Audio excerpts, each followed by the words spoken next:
Dear viewers, আসসালামু আলাইকুম। আজ আমি তোমাদের সাথে শেয়ার করব কিভাবে তোমরা তোমাদের ফেসবুক প্রোফাইল অথবা পেজের প্রফেশনাল মোডটি অন করবে। অর্থাৎ অনেকেই আছে যে তাদের ফেসবুক পেজে প্রফেশনাল মোডটি দেখা যাচ্ছে না, কিন্তু এর সমস্যা ব্যাপক। তো আজকে এই বিষয়টাই আমরা পরিষ্কারভাবে বোঝানোর চেষ্টা করব। তো চলো বন্ধুরা, শুরু করা যাক। সর্বপ্রথম আমরা আমাদের ফেসবুক অ্যাপটি আপডেট দিয়ে নেব। এই জন্য আমরা কি করব? প্লে স্টোরে আসবো।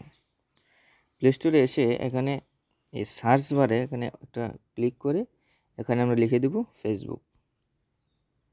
যদি তোমাদের এটা আপডেট থাকে তাহলে তো এরকমই আসবে, আর যদি আপডেট না থাকে তাহলে ওপেনের জায়গায় আপডেট লেখা থাকবে, সেখানে ট্যাপ করে আপডেট করে নেবে।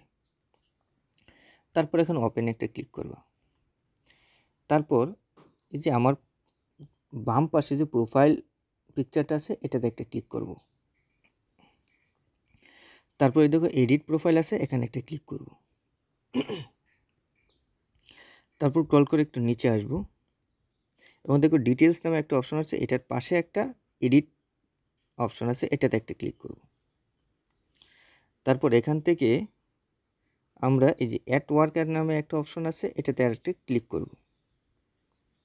তারপর এখানে আমরা লিখব যে ফেসবুক ক্রিয়েটর।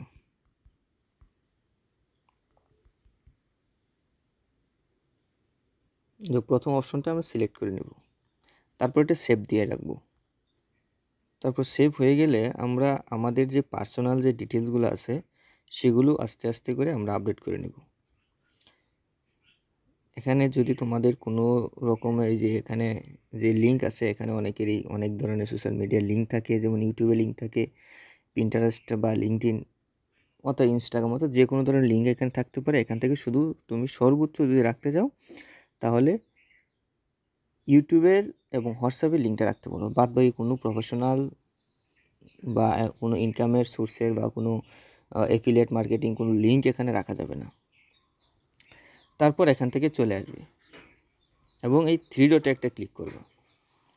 থ্রি ডটে ক্লিক করার পর যদি দেখা যায় যে এই জায়গাটাতে সার্চ এর উপরে প্রাইভেসি সেন্টার, এটার নিচে প্রফেশনাল মোডটা লেখা থাকবে। যদি এরকম লেখা না থাকে তাহলে তোমরা কি করবে? সর্বপ্রথম এই পেজটাকে একটা স্ক্রিনশট দিয়ে নেবা। আমরা স্ক্রিনশট দিয়ে নিলাম। তারপর আমরা ব্যাকে যাব।